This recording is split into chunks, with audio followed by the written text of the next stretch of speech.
Whakala whalahi atu hānei hata tōla do wala tāla tutupu ke lata ia mo whahitapu nei. Whakamua kua kamata ai he aho tuloto e whahitapu kua mole e tau huki whakangata ke puipui ai mai he ngā o kōwisi hongofuru mahiwa. Taki ai he iki pule he whahe malolo seno ko li lifu ko sauni tonga tule alau tolu toko tolu ngofulu kua maua ai e huki whakamua nei ne whahingoa ai koe Pfizer. Tunga ni whamahani ke he tau whikaula lahi mo e mahuinga ke he tau ngahua he motu kua kamata ai mo e tau liongi whakamunuina o tau sea ai he Palestini he kālesia niwe koe whakawhikau ko Reverend Nuka tau e vihi e tau liongi to kamata e tau whakaholoanga huki. Kamata ai mo e iki pule he whahe malolo seno ko Sauni tonga tule mui mai ai e hukui komisena ha New Zealand ko Nigel Earls mui mai ai e Palestini he kālesia niwe ko Reverend Nuka tau e vihi mo e ke whaaki ko e hukui taki lahi he pataanga he tau whahinga hua mai tau tangata ko Moira e Netama. Ko fōu fōki e tau poko iki ko whakatupa uanki ke lata mo e tau whakaholoanga nei, ko e tau whakatokaanga ko whai mga aho e ngahua kia e whahe malolo seno. Ko e tau huki whakamua nei, ko tau si ai he ke kafo ko Waimanu Pulu, mo e taki whahe ngahua pui ngangau ko Griselda mo ko ia. Huki ai fōki whalo tau tangata ngahua ke he male wakaleri mo lau tolu e tau tangata ngahua he whahe malolo seno ko a manaki ke huki e tau tangata he motu ke tau whahe tapu i mua. Puto ia fōki ke he toko tolungu fulu whakamua nei e ulu whakatonu he whahe whakako tama ko Bertha Lisimoni tonga hai. Pia fōki e takitaki leo ko Tim Wilson, mo e takitaki he ofisa he tau le kua tupu whakaofo ko Robin he kau. Osia e tau huki mo e whakatali ai ke he whai mga aho ke ononu ne ke whai whakamailonga ke he tau huki nei, kai nā kai whai ko kisia pihia. Ko lau tōlu ni maua e tau huki e whahi tapu ka mole, maua whuki ha lau tōla tau lau papa ke whakamoli, ko maua e huki whakamua ha lau tōlu. Mo e whakatali atu ke tau whahi tapu i mua ke maua e huki ke uaki. Ko tau huki ke lata mo e fufuta whakamua ke he tau tangate motu, ko hoko mai ke he whalele he mamhea honai. Ko e fufuta ke toluaki he tau huki to hoko mai he whahi tapu ka hau. Kua tuku atu ai ke he whano ke pule he whahi tapu ka mole e whakatu whano whakalatalata mai whasiwhasianga tupe he whakatu whano ke lata mo e uawhi uafulu mataha, uawhi uafulu maua. Amana kia e whakatu whano ke whakamole tau tupe koe tolu poini 5 miliona tāla. Mo e amana ki ke tātāna ki uafulu mawalu poini ua miliona tāla ke he whasiwhasianga tupe ka mata i he aho taha he mahina iulai he tau nei. Ke whakaosia ai he aho tūlungu fulu he maina a uni he tau kahau.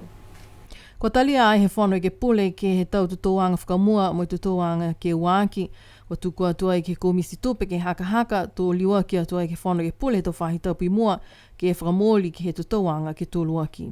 Ko amana ke he whakatu whanau ke whakamole e tau tupe ke tōlungu fulu matolu poini 5 miliona. Amana ke ai ke whakamole ke tau tutongi he tau tangatanga hoa whakatu whanau hong fulu ma 5 poini 1 miliona. 5 miliona koe tau tutongi tupe ke tau mamatua whakau mo tau tupe langmatai. Hongo fulu maua miliona koe tau tupe amanaki ke whakamole ke whakangahua ke tau whahingahua whakatu whano. Mo e hiwa se au awhitala ke lata mo tau ngahua whakalaulahi e whakatu whano. Koe tau tupe ko amanaki whakatu whano ke tātāna ki mo maua ke he papa tupe whaunei koe ua fulu mawalu poini 2 miliona tāla. Maua mai ai 7.5 miliona mai he tau tupe langmatai whamahani he whakatu whano New Zealand. Hongfulu mawalu poini 3 miliona ko amanaki ai ke tātāna ki he whakatu whano. 3 miliona ka moa mai he tau tupe whuaki langmatai ko maua ai ke lata mo tonga hua he whakatu whano ke mautali mo i puipui e motu ke he ngangau ko visi hongfulu mahiwa. Koe pepa tupe nei ko tōtua ai tau tupe maua ke wha poini 7 miliona tāla. Taha he tau amamana ki anga lahi e whakatu whano ke he tau ngahua ke he whasiwhasianga tupe whonei, ke liwa nono ke tau whakaholoanga he whakatu whano. Tūnga i whiwhilianga ke ngahua ni e tau whahe ngahua whakatu whano ke he wha e tau aho, kai maua e tau tongi 5 e tau aho. Tala hau mai e ki pule he tupe ko lilifu ko Crosley tātui, hakua nākai tūtū mitaki e tau mana maua he whakatu whano, kua lata ke liu onono ke tau whakaholoanga pehe nei he mga aho nei. Koe whaaho, koe whakatokanga, ko whihatua e tau he mga aho nei. Ka hohoko tuturu ke he mga hala mo lahi deficit ko tonu hia tuaini ki liu ki kise kua lata na kai ke pihia e whakahoranga o ki mua. Taka mana whakamua ke liu ke whakamanatu ke matolu e whakatu whono ke tui ki pule me whono e ke pule me tau tangata. Ko he ngoe amata patu kakano a si whiwhiria i e kau ngahua he whakatu whono i loto tu he whakami. Ke whakawhakau ki tausi tonga hua he motu ke lata me tau tangata. Ka kua pai hike anga tosi me mai longa ka kano uhu he mga aho ni. Tala hau ke lahe mga aho lang matai ke tau pono tui tiki maanga tau mga whawa me tau pisinisi. Ka kua fōutu e maha koe pāhia na rei tō tūru ke hahamo e tupela hia ne whakamori ke tō tongia ke tō tangata mopu te whono. Tungi noa ke hao prairi ka whaani aho he whahe tapu ke ngā hua ki ai. Pehe ki pule kua tupe whoki e ha koe tau whaswhasianga tupe whakatuwhano kua tō tua ke tau tupe maua. Sina kai whaahia ke fua e tau whakaholoanga ngā hua whamahani ko mena ia kua lata ke liliu ono ke tau whiwhilianga pehe nei. Mui toa whoki ke tau whakatutalaanga mai whakatuwhano nisilani ke tau puhala ke langamatai e whakatuwhano ke tau whakatokaanga ke tau whaswhasianga tupe.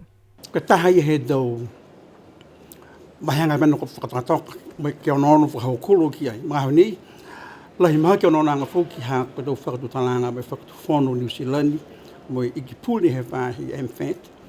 Mai tau whakisanga ke he tau tohi halau tōru a amamana ke me ngā hua whakanataha me whakatuwhano ho tau tōru. Ke ki sia e tūtumitaki, pika nā kai tūtumitaki he motu, ke he tau wala tupe, he puhala e o tau tōru he tau ua taha ni. Tau sia he PCN News e taha kumikumianga ki tau Talifoni he pungi nei, mo hi hua tua i ke toko lima i tau tangata ngā hua whakatuwhano, koe manako lau tōlu ke liliu atu ke he lima i aho ngā hua, poke no nofo ke he wha i aho ngā hua he tahe whahe tapu. Talia osia lau tōlu toko lima ke no nofo ke he wha i aho ngā hua he whahe tapu. Lau lahi ne pehe koe aho whlaile whakaonga ke watu ke langamatai ki tau ngā hua whakamaanga, tunga whoki tau ngā hua ki tau matakau la langa. Toko taha ne pehe koe aho whlaile haana, whinatua ia ki tau whakakuanga ke aonga pulotu. Hea California tu whoki ke he toko lima i tau maukoloa, mo i tau matakau i whawhai whakatuwhano. Toko whaia lau tōlu, kua mau i tau tali ke liliwa atua e whakatuwhano ke ngā hua lima i aho. Pehe taha nā kai tonu ke tau tangata tu tongi tuku hau ke ngā hua whalu whai aho, ka ngā hua whalu lima i aho. Taha i maukoloa ne pehe, kua mahani tua e tau tangata he motu ke tau whahi ngā hua whakatuwhano ngā hua ni he whai aho e whai tapu, si talia whoki ia ke toka ni ke he whai aho. Koe tau whakaholoanga nei ne kamata ai he aho ua fuluma wha he mahina Ianuari ua awhi hongo fuluma wha. Mo i pehea ai tau kakano he matakau pulinga hua he mga aho ia ke fua ki ange e taha aho ke langamatai ai ke tau ngā hua he tau maanga. Tō whakapuloa atu whoki e whalua tau walatala hangau ia ke whaswhasianga tupe nei he tau aho i mua. Ka ke whalua walatala whoki ko whailoa ai he lilifu palimia ko tau tentangi langi ke whono ke pule he whahitapu ka mole e tau ngā hua he whakatuwhono ke maua ai taha superannuation scheme ke lata ai me tau tangata he motu. Kua manaki ai whoki e whakatuwhono ke whakamoli e tau seanga nei ke he matahiku he tau nei. Ke he superannuation e ngā hua whamauro ki ai kua manaki ke tau se ai po ke whakatue kumisi ke whakapopopo ai. Ke he ono-onoanga whakalulahia tō tamai ai ke whanu nei mea manaki. A manaki whakalahi ke he hiku tau ai aimuka e tau whakatokatokanga nei ma panu whanu kai lahi ngā hua na kua ngā hua ki ai langmatai mai fō ke he whara tau kapa ke whara tau atu motu ne kumi langmatau i atu ki ai.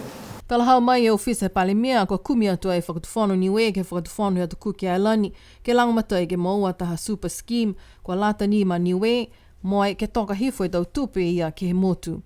Koe tau awhi hong flumahewa ne whakapuloa e PCN News e tau walatala hangau ia ke he tuanga he te tangata ngā hua whakatuwhano ne nā kai puto ia ke he tau whakaholoanga super tali mai he ua awhi hong flumalima. Koe tau mga hala nā ne whakaosia e super scheme he whakatuwhano. Koe mataulu he tau kamale ne talahau mai ai whakatuwhano whakamua ne takitaki he lilifu palimia ko Kioki ko Sir Toke Tālangi ko kamata kumi super scheme fōu ke puto ia osi e tau tangata he motu nā kai Nikolau tōlu ne ngā hua ke whakatuwhano. Whakatai ai ke tau ngāho nei tali mai he tau uawhi hong flumaono ko tata atu pokai moa lea e ua seau i tau tangata ngā hua whakatuwhano ne nā kai whai superannuation. Koe aho tuloto fuke tapu ka mole ne tau se taha whakaholoanga ke whakakise e mepe patutaka fōha niwe mo i uluulu ko Pevalisi ke he mepe numela NU taha tolu taha. Tau se ai taha whakakiseanga whakamua ke he poko whono he whalinga hua whakatuwhono he aho tuloto e whai tapu ka mole.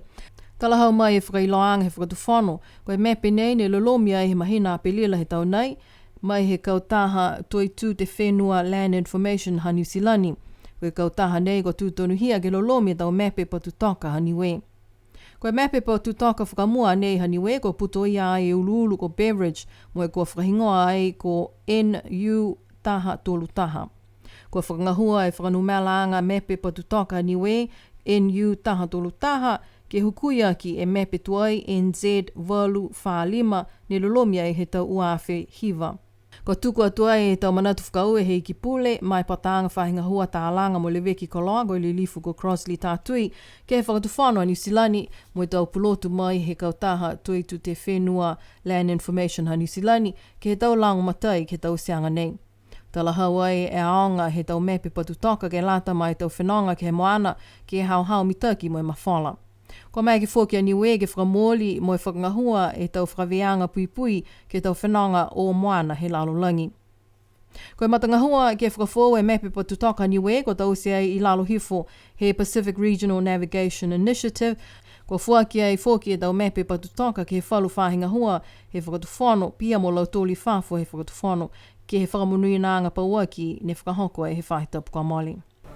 Ko liwa I fōki e whanoka penanta whiwhili mo talia ke whakatā ke whakafua atu ai e to koloa matapulu ke he mahina nei ni ha uni mo e whakakau pā mai ai e to whakafuaanga he matapulu he au tōlu ngofulu he mahina nei ha uni whakatā ke whā e puha matapulu he tahe tangata kua tutongi haana a tau kanawakau whana mo tau tuku hau ne kua lawia ai ke tau kanawakau whana ia hane I to walatala ia.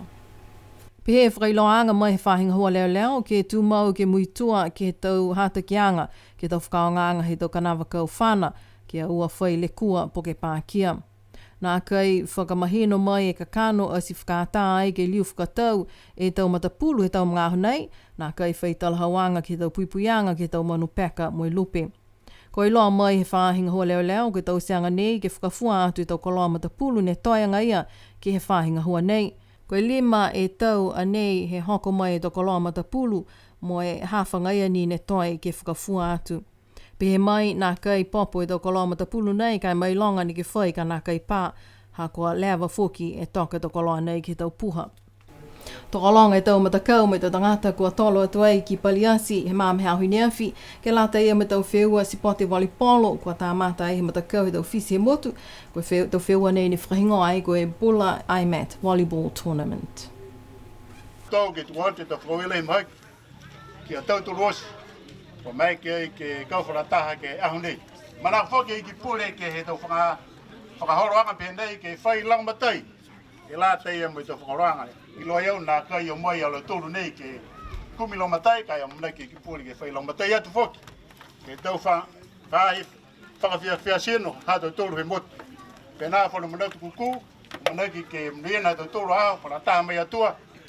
Ai au I lefu ke a whaingi ai e Annual Pula Festival Volleyball ke lata mai aho nei.